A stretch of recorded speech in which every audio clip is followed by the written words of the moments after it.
How to reset forgotten Roblox password. Hi guys, welcome to our channel. Let's get started. If you have forgotten the Roblox password in this video, I'm going to show you how you can reset your password. So here you simply want to tap on the forgot password or username option.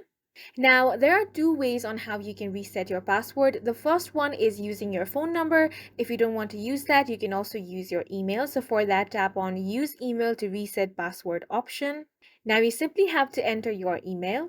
Once you have typed in your email address, tap on the Submit button. Here it says an email with instructions has been sent to you, so go ahead and check your email.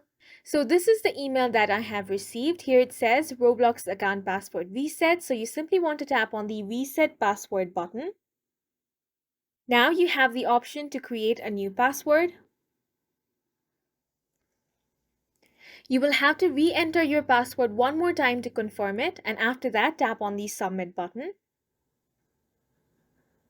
Now, if you have enabled two-step verification, you will have to enter the 6-digit code from your email, then tap on Verify.